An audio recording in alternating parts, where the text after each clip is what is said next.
We're so happy for Dr. Singleton's time today to share with us about what is translational science, as the University of Utah CTSI is in its first year on the new UM1 grant from NCATS, which focuses on translational science.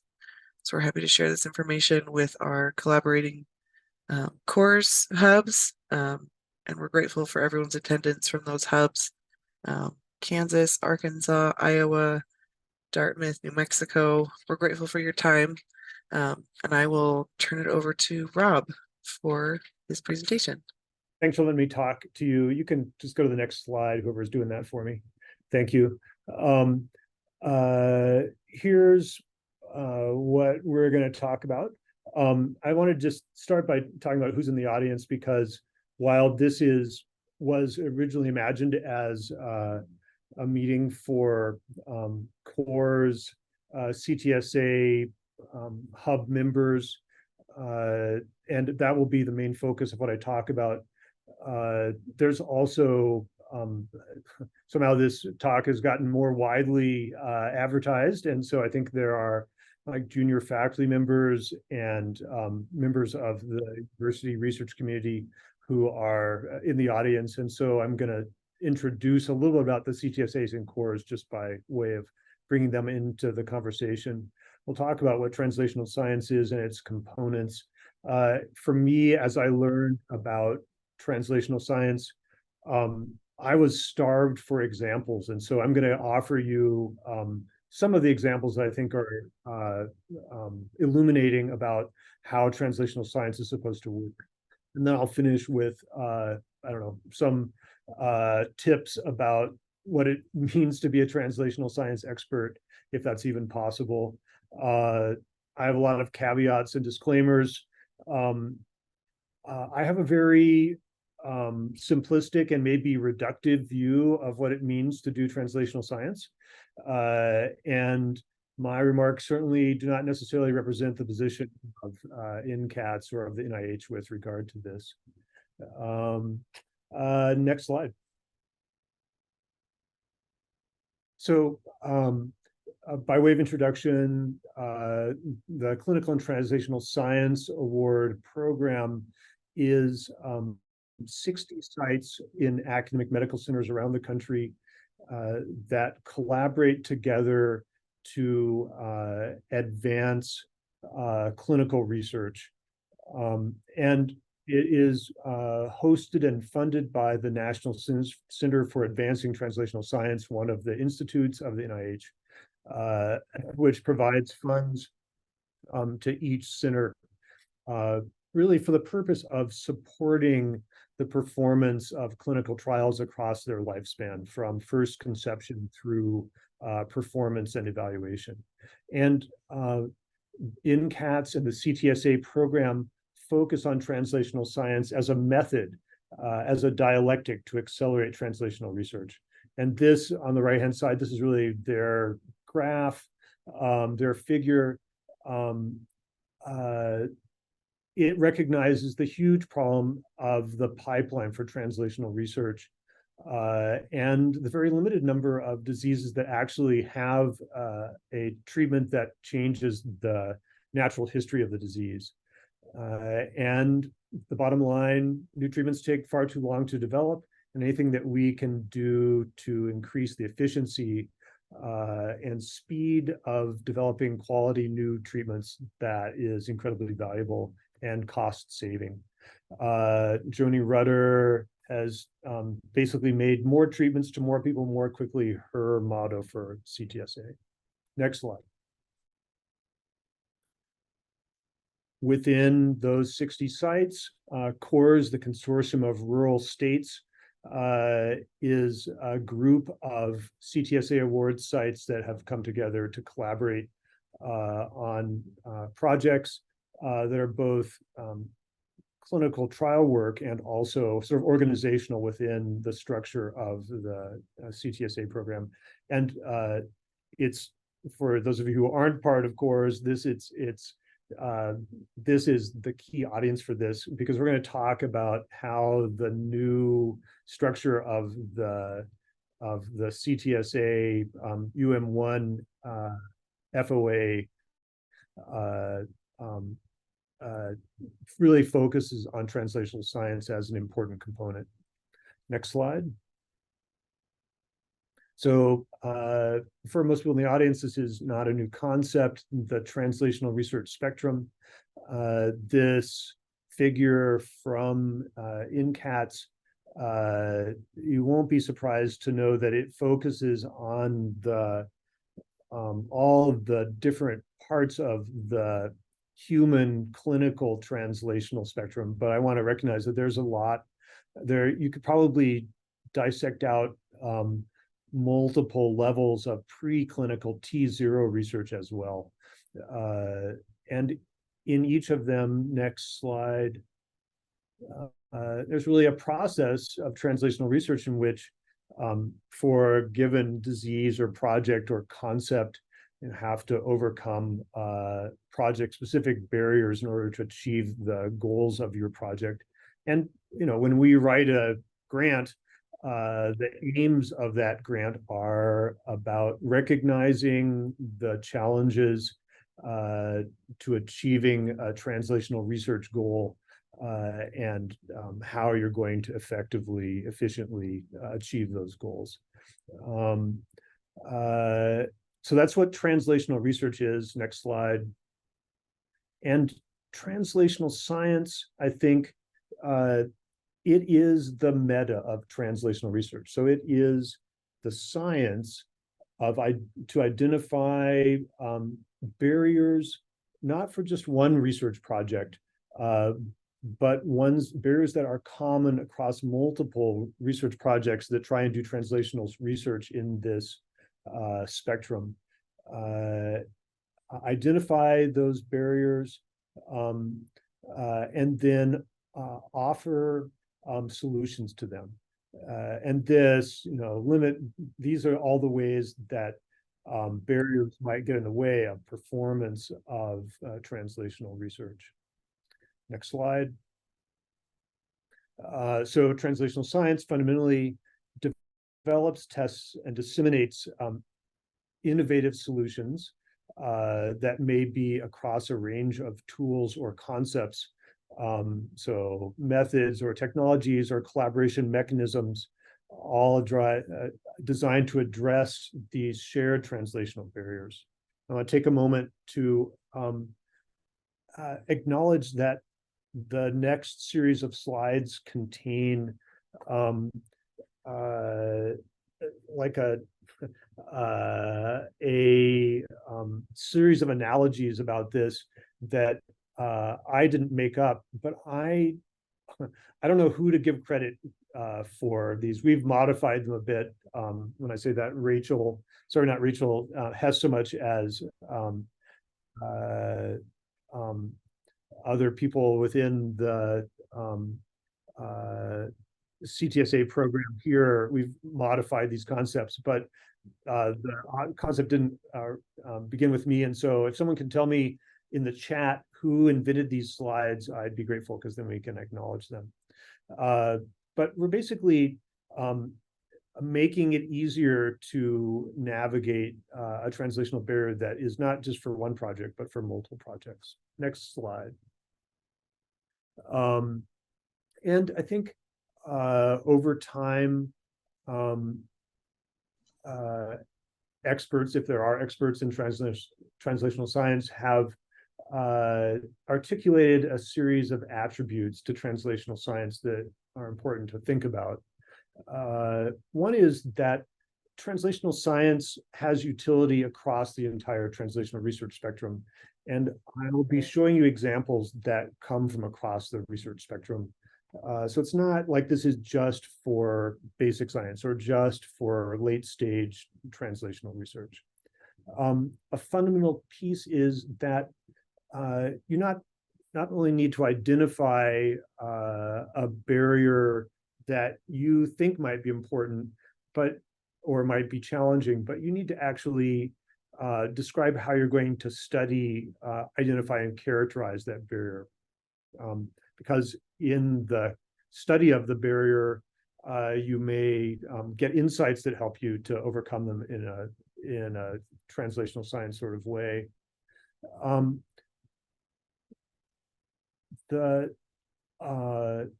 The bottom line for me in my reductive thinking about this is that one of the easiest pathways to translational science performance is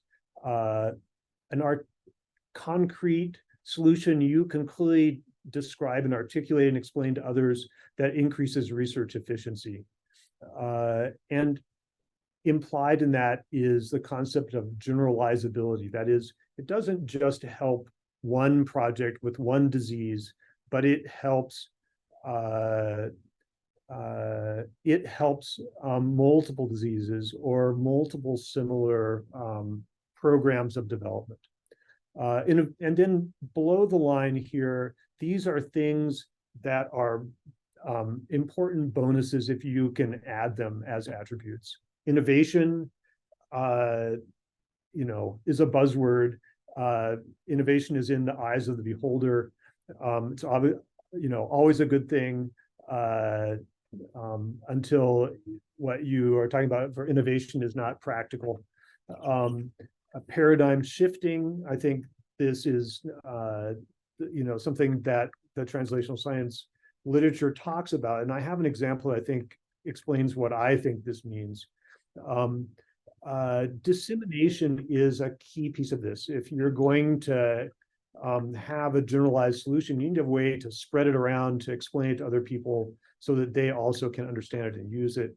And then just like any other NIH-funded study, any good research needs rigor, needs metrics and milestones for progress, and a way to decide if you're achieving those milestones. Next slide. Okay, so some back to the analogies here. You can build tools that make it easier to overcome barriers, or you can build tools that actually reduce the barrier itself, make the barrier, the problem itself, less challenging. Next slide.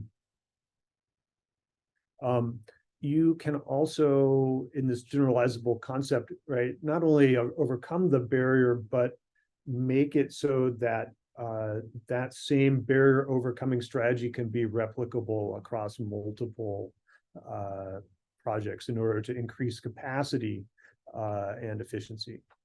Next slide. And so some examples here. So this example comes from INCATS. We all know that the transition from cell and animal models to humans is a very fragile, challenging transition for drug trials. There's so many therapies that work great in mice, and then you take them to humans, and either there are side effects that you didn't expect, or more often just not the efficacy that you can see in rodents. And the CTSA and INCATS has helped to fund a program to develop human organ cell chips. These are, just so they sound like, chips that replicate some of the 3D structure and the cellular origins of cells, including the biomechanical properties, like the way that cells interact with each other in order to create muscle, for instance,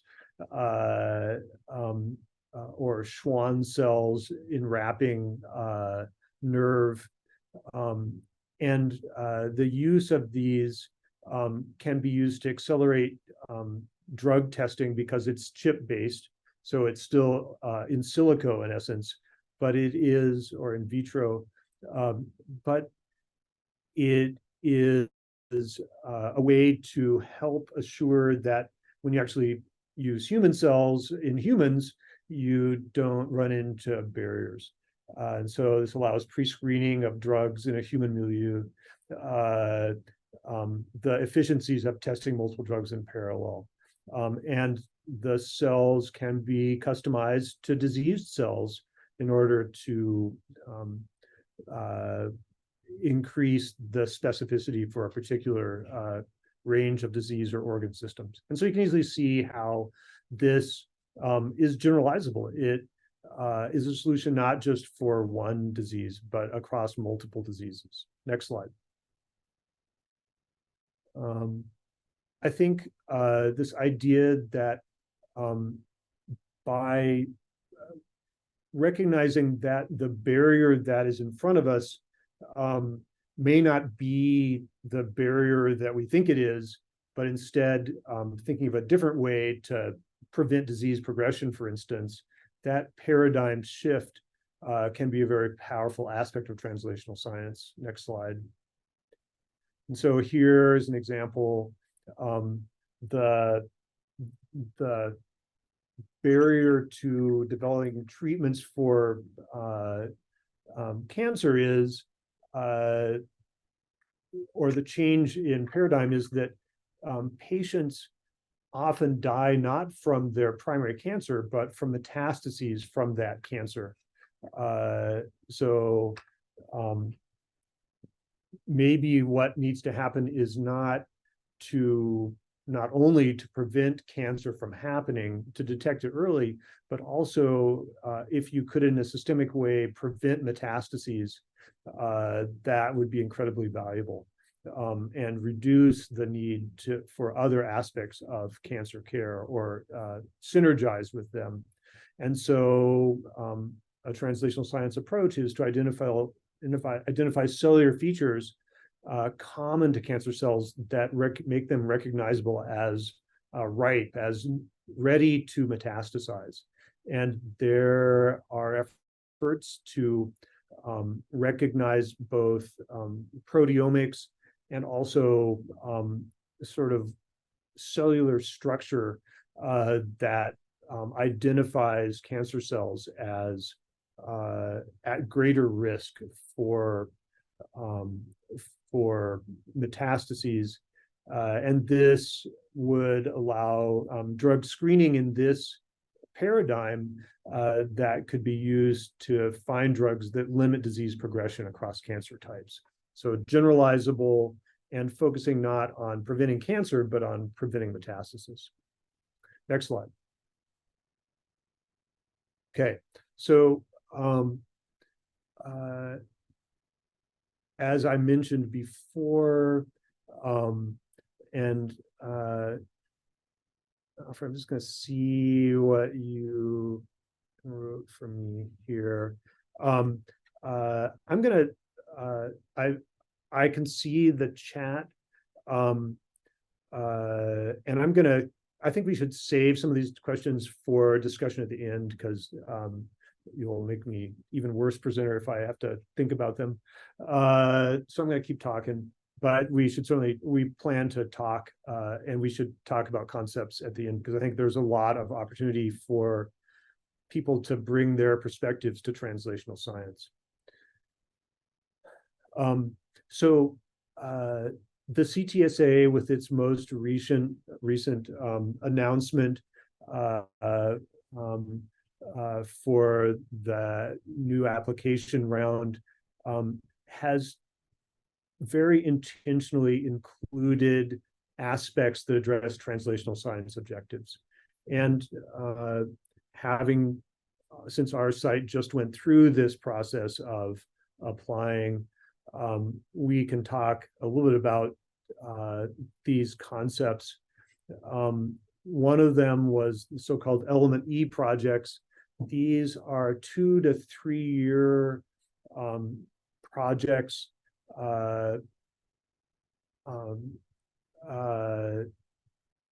suggested within the application by the CTSA site itself, by investigators at the CTSI site, that have definable barriers and solutions to a range of translational science problems. And so those projects 2 to 3 years, 125 to $150,000 a year in funding. So kind of a limited scope, but with a clear plan about how this will be generalizable and then be able to be disseminated across the CTSA Trial Innovation Network structure to help other sites. And then the second is the NCATS transformed what had been institutional pilot programs, like 1-year grants for pilot projects in anticipation of applying for extramural funding. They transformed the requirements for the ones that the CTSA pays for centrally, all so that all of those would require a translational science theme. And it's in that context, because I got asked to run the pilot program, that we started really thinking about what it means to do translational science on a small scale, because these are projects that only get, $35,000 a year, only last for 12 months. How do you build a translational science project that is that compact? Next slide.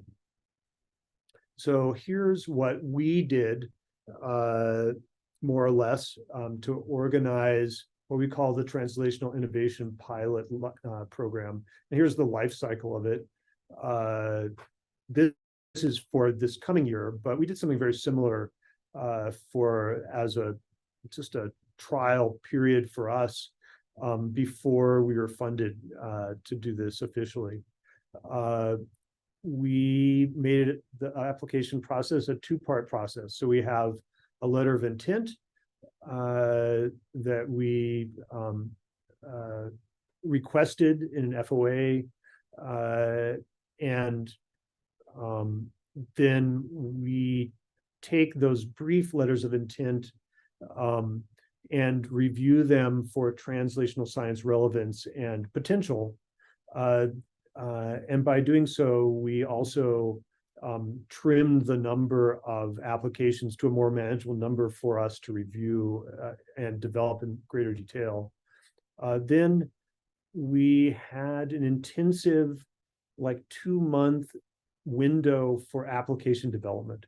And during that period, we offered the applicants that we preliminary selected additional resources to help strengthen their pilot project and to focus it on translational science. So this was an iterative process where we asked them what expertise they thought they might need. We judged what expertise we thought they might need. We offered that expertise. They could take that expertise to whatever level they wanted, but we tried to make that available for, statistics and community engagement and study design and informatics in order to strengthen the focus and the quality of the application. Then applications came due. We reviewed those applications. We selected 3 of the, I think 15 or 16 applications that were original letters of intent. There was a just-in-time period, and then they'll have a year to perform the trial.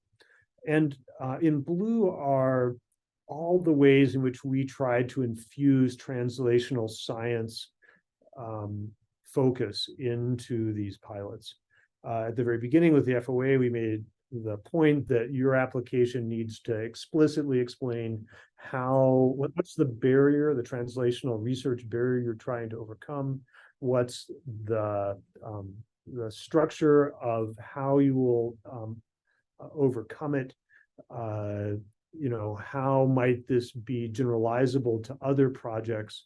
All those attributes of translational science, we asked for those explicitly.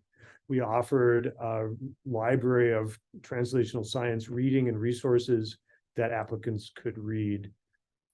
Once the letters of intent were in, we reviewed them for translational science relevance, but then on the smaller group of applicants to whom we were going to give more resources to develop their studies, we gave basically this talk. What is translational science?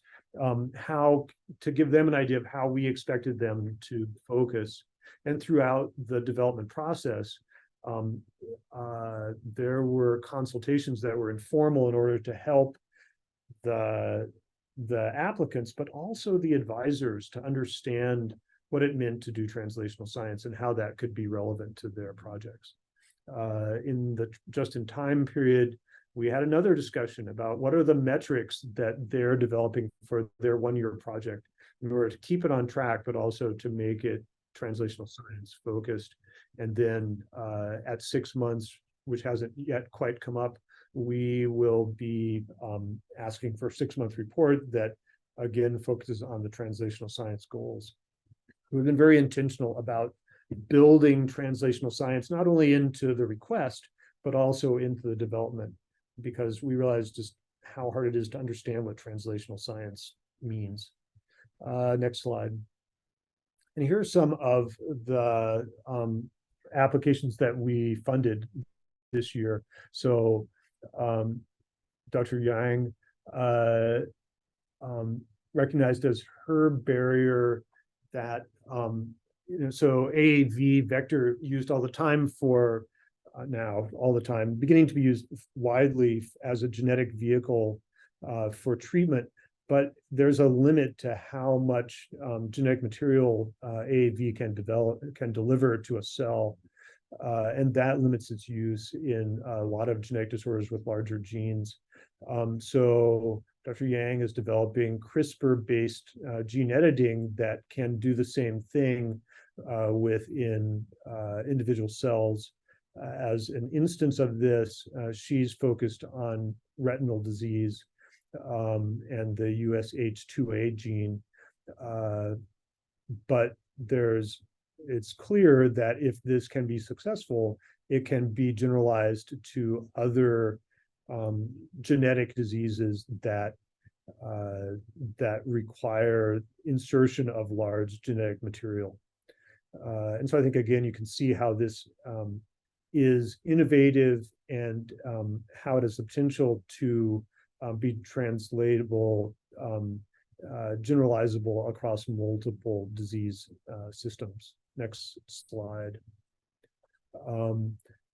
In a very different part of the translational research spectrum, here is a project that addresses how public concern over biospecimens and their use can create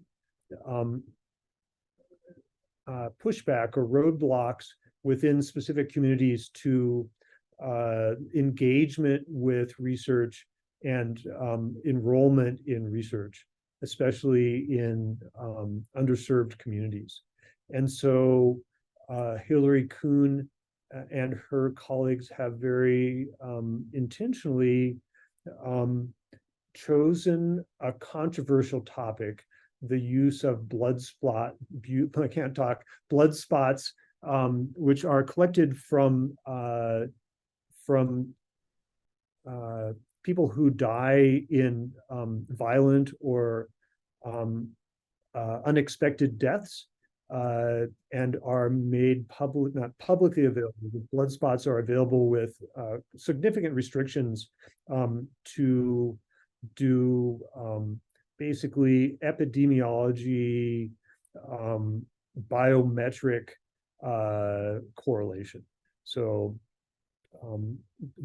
what fraction of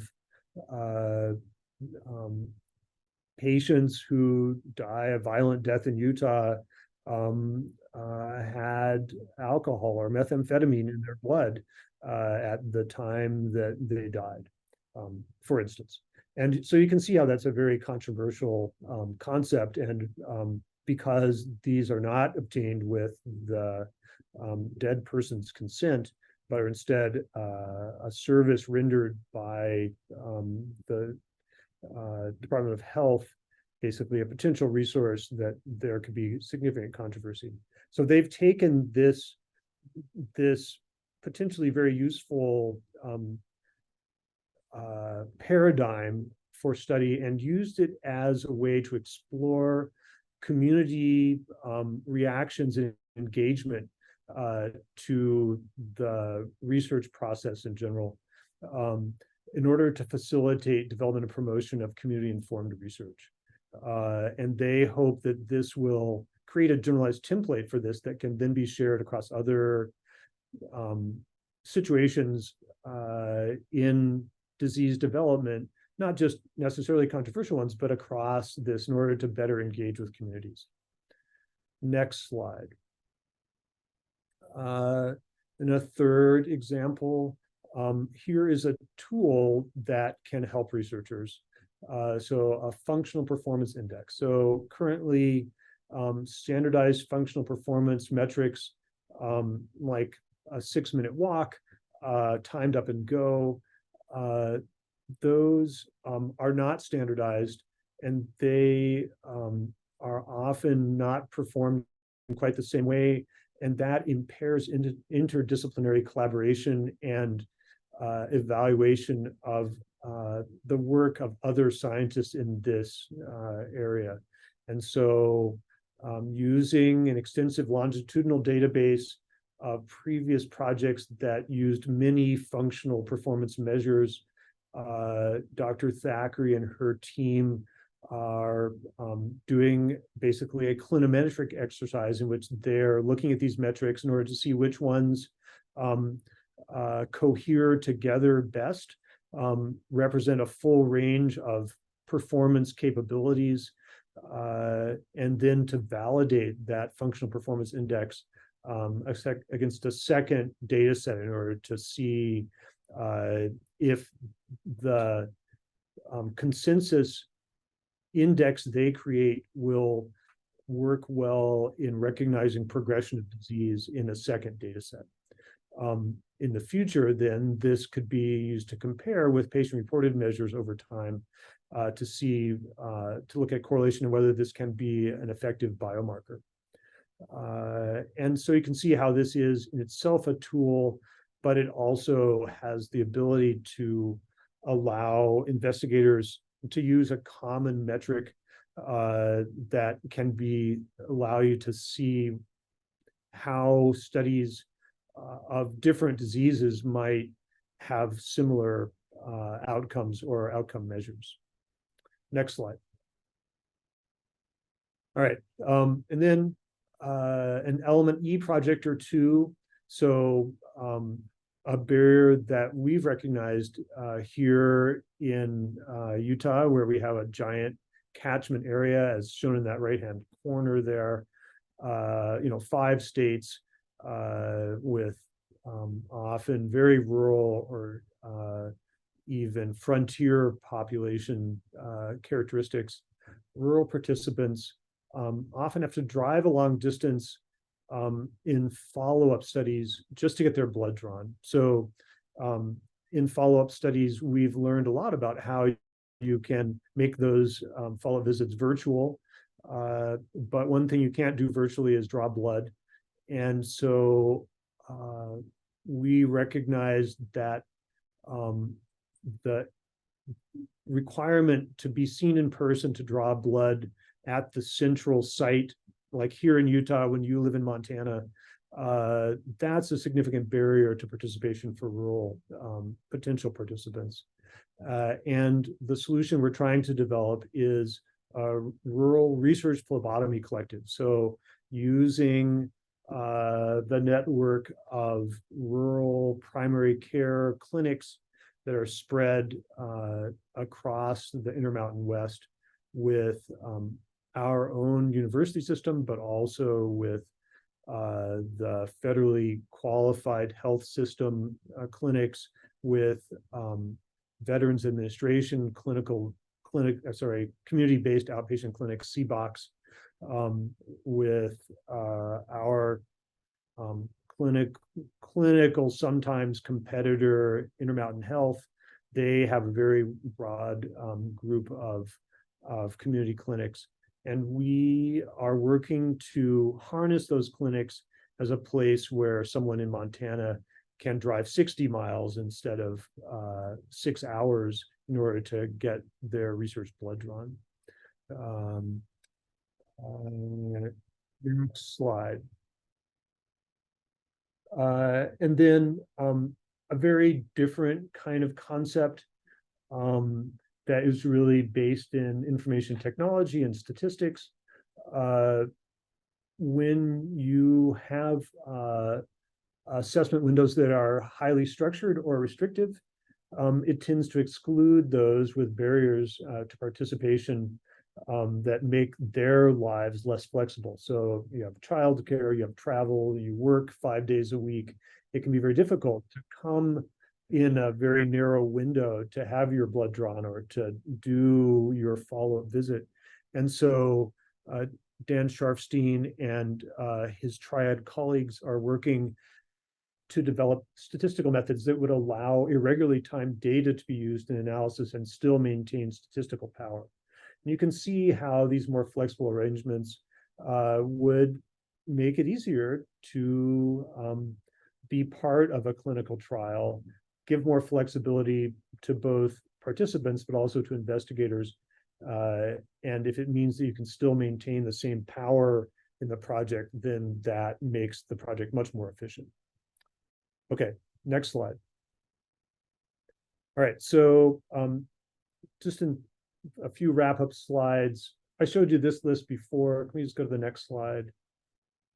I want to talk for a second about maybe what some of these attributes mean when you're actually trying to do translational science.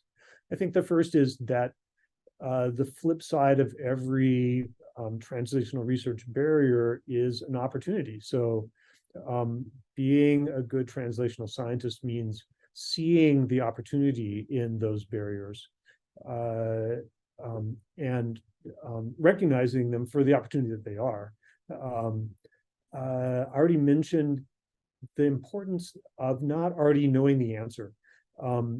I think an important part of any good translational science project is that you're going to actually study the problem, the barrier a little bit to understand it better, not just assume you already know all the answers to how we best overcome.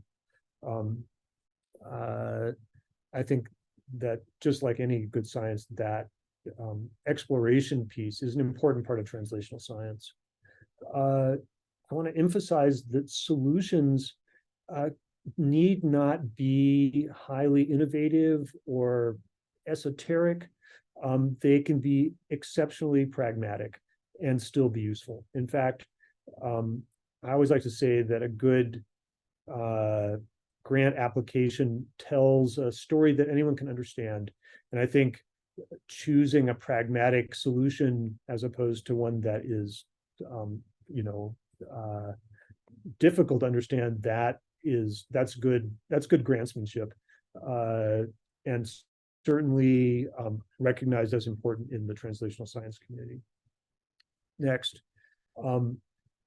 rigor. Sorry, not next slide, but next point. Thank you. Scientific rigor implies metrics, and so just like basically every project needs metrics. Translational science projects really need metrics to decide, is your translational science project on track? How are you going to know if it's on track? What are the milestones you're setting for yourself in order to achieve translational science goals? We already talked a bunch of times about generalizability, but generalizability implies dissemination. So it's great for you to say this could be useful across a range of disease processes, and my colleagues would really like this potentially, but you need a plan for how you're going to reach that target audience. You need to identify what the target audience is. and articulate a plan for how you're going to disseminate this to people who actually care about the results that you get.